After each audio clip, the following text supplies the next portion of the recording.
Continuamos, muchachos, entonces con la tercera generación. Con la tercera generación, 1963-1970. Principales características. Primero, la microminiaturización de componentes. Hacer los componentes cada vez más pequeños. Esto gracias a los circuitos integrados y a las memorias en películas delgadas. Observemos aquí una imagen de los circuitos integrados. Esto obviamente trae otras características y ventajas a esta generación, como por ejemplo lo que es las innovaciones producto de los avances en electrónica. Mayor compatibilidad y flexibilidad para modificar o expandir. Aquí se puede ampliar la memoria, aquí se puede agregar otros componentes, ¿verdad? Veníamos de una generación que solo el gobierno y el ejército utilizábamos con productos costosos y rígidos, y ahora estamos, aquí se viene ya una apertura. Existe lo que es la posibilidad de la transmisión remota. ¿Cómo es eso? Yo me puedo conectar con computadores que estén en otra habitación, en otra ciudad o en otro edificio vía cable. Eso, bueno, es un avance grandísimo, porque antes solo manejabas la información dentro de tu propio computador. También tenemos por acá la posibilidad de recuperación rápida de grandes cantidades de información. O sea, se mueve mucha información. ¿Por qué? Porque estamos utilizando ahora los discos, que son dispositivos de acceso más rápido. Refinamiento de las técnicas de programación. Recuerden que no tenía mucho sentido que yo evolucione nada más en el equipo y no evolucione en el software, en los programas. Se mejoraron las técnicas de programación, ya eran más accesibles, manejo de lenguaje de mayor utilidad. Grandes posibilidades de entrada y salida y almacenamiento interno. Bueno, grandes capacidades en los equipos gracias al uso, como les dije, de los discos, que es un dispositivo de acceso directo.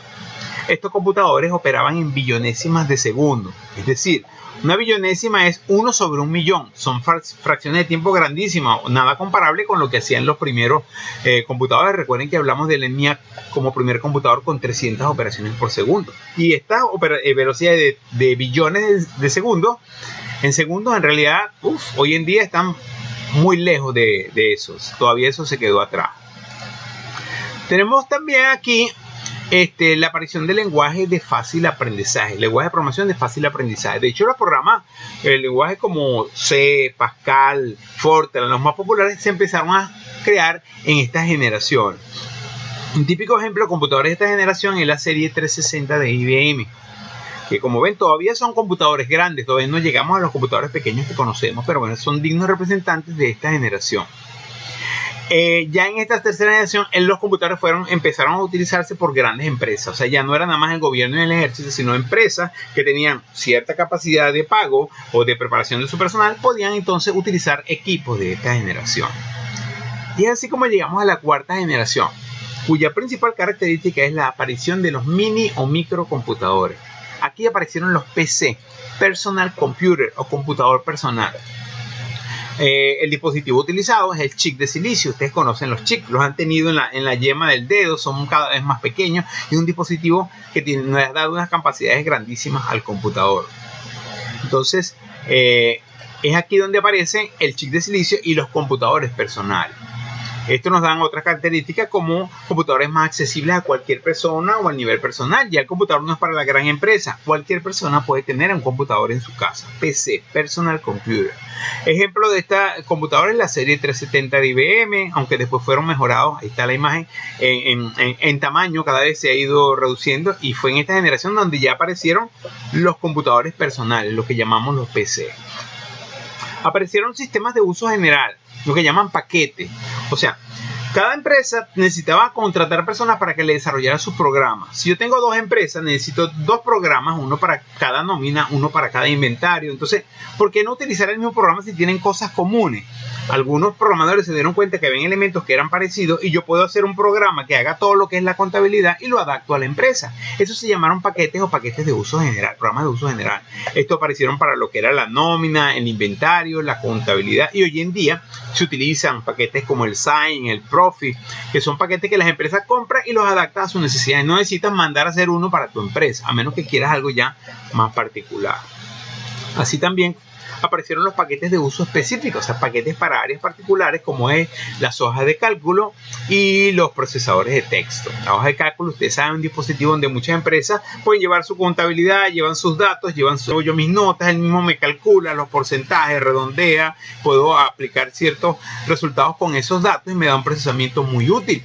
Igual los procesadores de texto, ustedes no les tocó vivir eso, pero a mí me tocaba hacer los programas en máquinas de escribir. Entonces, si tú dañabas algo, tú tenías que tratar de borrarlo. Si no lo podías borrar, tenías que romper la hoja y volver a escribir la hoja, o inclusive agregar hojas, porque tú ibas imprimiendo directamente, no era que guardabas modificadas e imprimías una sola vez.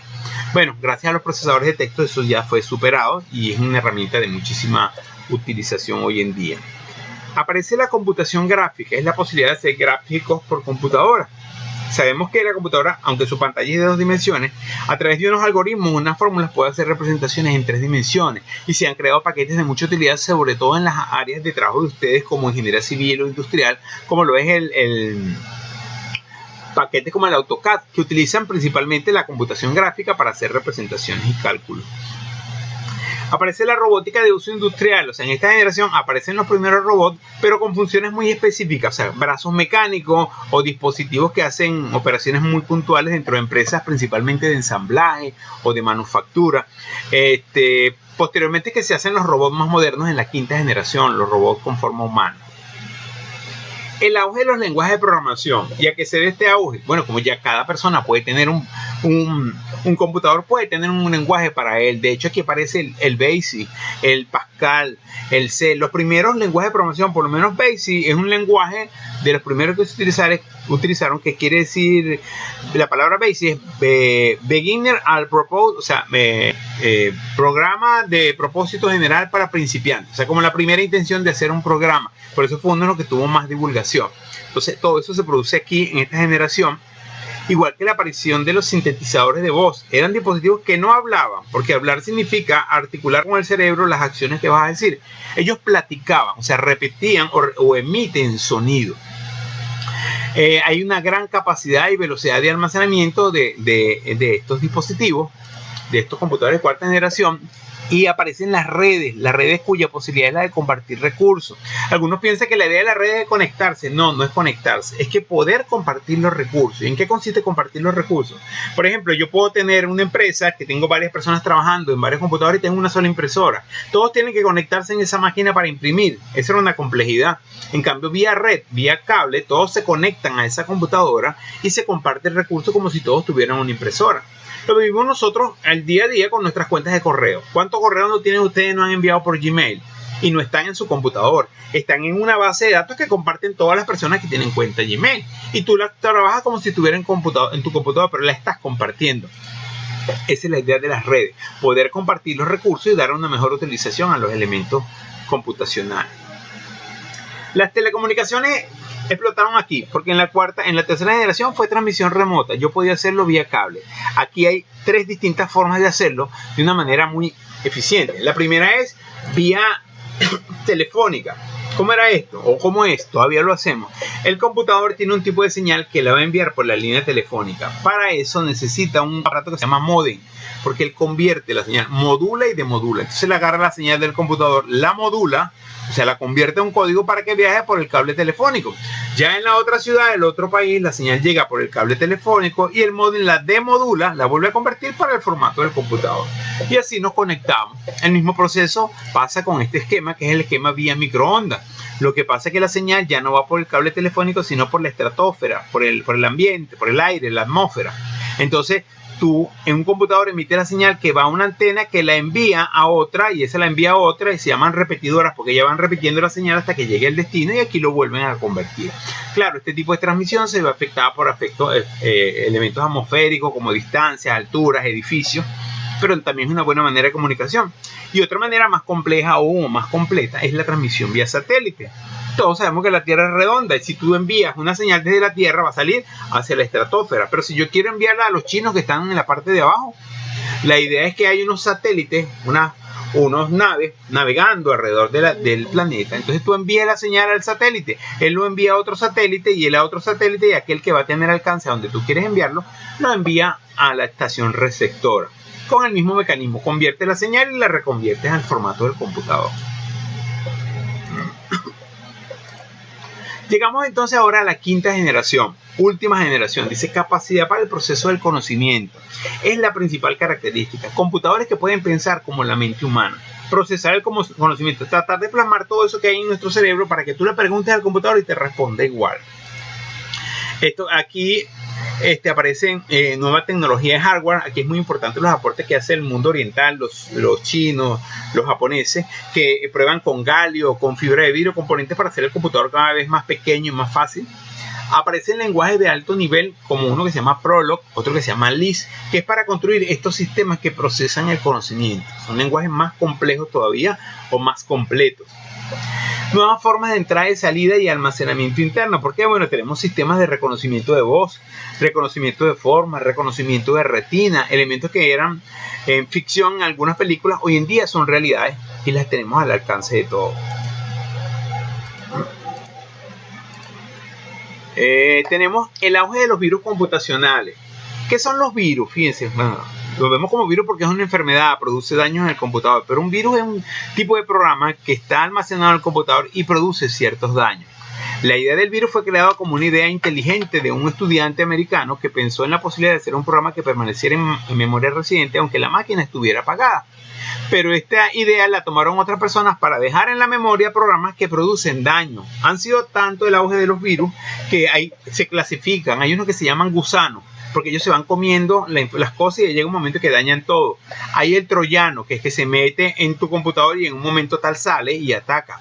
Hay el que es bomba de tiempo. Hay unos virus que tú no sabes que están en el computador y cierto día explotan y te dañan la información.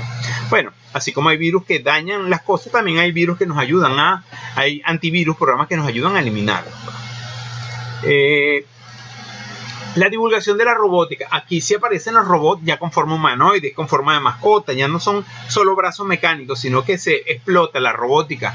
Ya robots que manejan lo que se llama inteligencia artificial. Quizás han visto el caso de un robot muy famoso que se llama Sofía, un robot que inclusive le otorgaron la ciudadanía saudí. Es sumamente inteligente y tienen elementos como para representar los rasgos faciales, entre otras cosas. La inteligencia artificial, dice, desarrollo de computadores que operen similar a la mente humana, o sea que puedan razonar. Es un elemento fundamental de esta generación, ¿verdad? Inclusive dentro de la inteligencia artificial hay una rama también que se llama los sistemas expertos. ¿Qué son los sistemas expertos? Son aquellos que sustituyen a un experto en un área del conocimiento. Es decir, ustedes saben que el ser humano tiene sus capacidades y tiene sus limitaciones. A veces puede haber una persona que conoce mucho de un proceso, pero si esa persona se siente mal, está deprimida, tiene un problema, no puede actuar normalmente. Y las empresas vieron que no podían estar sujetas a esas situaciones. Si el que sabía el proceso se enfermaba, la empresa se paraba. Entonces buscaron utilizar las herramientas del computador para construir sistemas que tuvieran toda esa información, todo ese conocimiento de ese experto y pudieran dar respuesta en un momento dado. Son muy útiles en problemas de diagnóstico de falla o diagnóstico de enfermedades en muchas áreas de aplicación.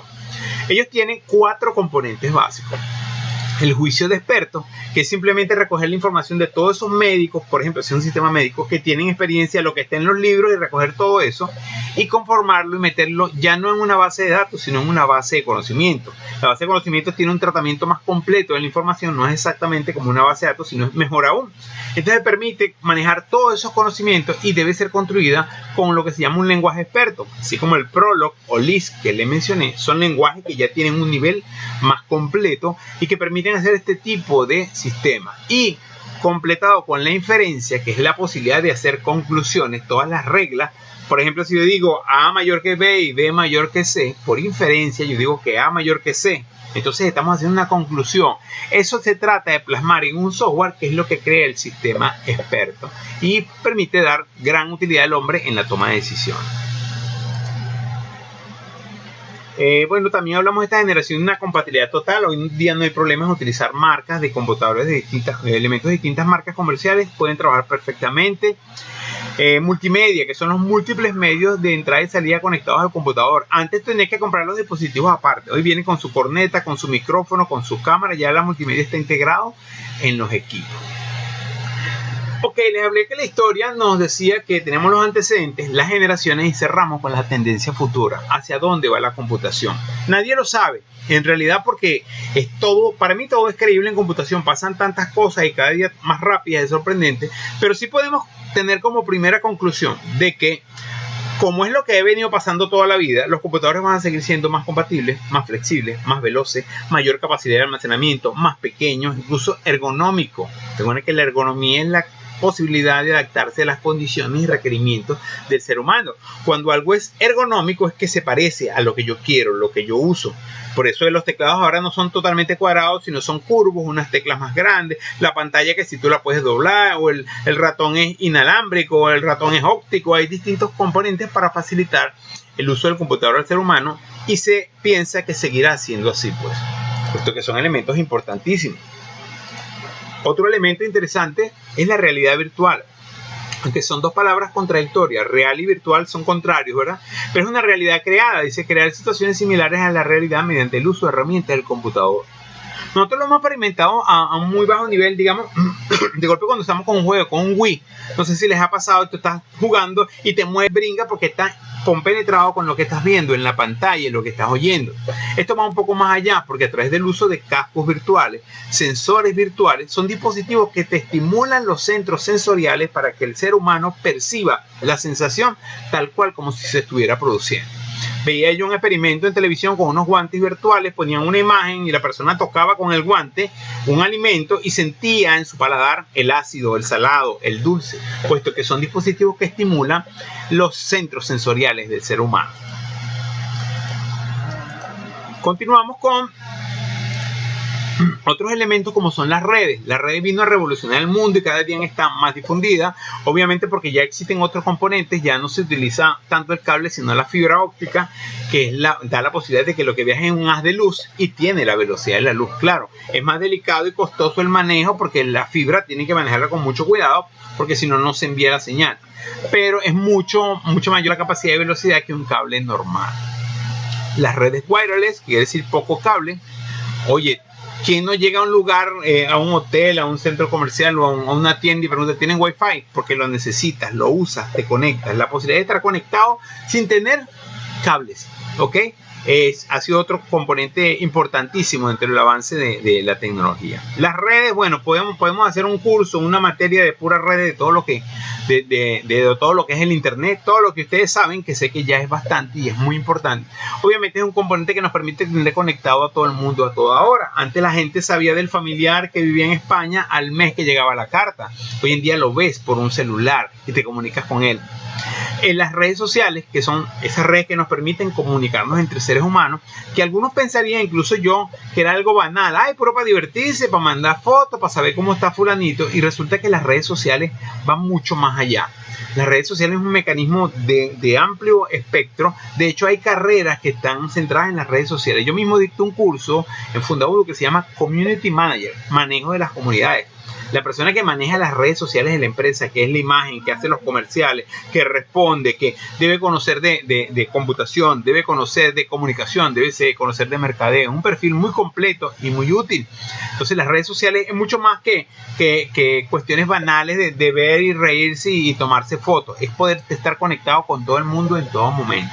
Fíjense, hoy en día los departamentos de recursos humanos envían el currículum del solicitante y ponen un analista que se mete en Facebook a averiguar sus cuentas. ¿Quién es esta persona? Mire, se la pasa todos los fines de semana en una rumba. Este no va a trabajar. Pero este es enchufado. O todos aquellos aspectos que uno puede verificar a través de las redes. ¿O cuántas veces no han stalkeado ustedes a alguien? Cuando le ha parecido una persona simpática físicamente y dice, no, pero es amiga de María. Y te buscas a María en Instagram y María sale con la foto de la amiguita y le buscaste por Facebook, le describes toda la vida, le stalkeas y le averiguas todo por el uso de las redes. Pues tiene muchísimos usos y bueno, es muy importante y seguirá manejándose. Un concepto también importante de aclarar es la computación ubicua, conocida como inteligencia ambiental. O desaparece el computador, y eso está entre comillas. No es que no va a haber computador, pero desaparece el computador de la forma corriente que nosotros lo conocemos. Ya el computador no va a ser una pantalla con un teclado. El computador está integrado en las actividades del ser humano.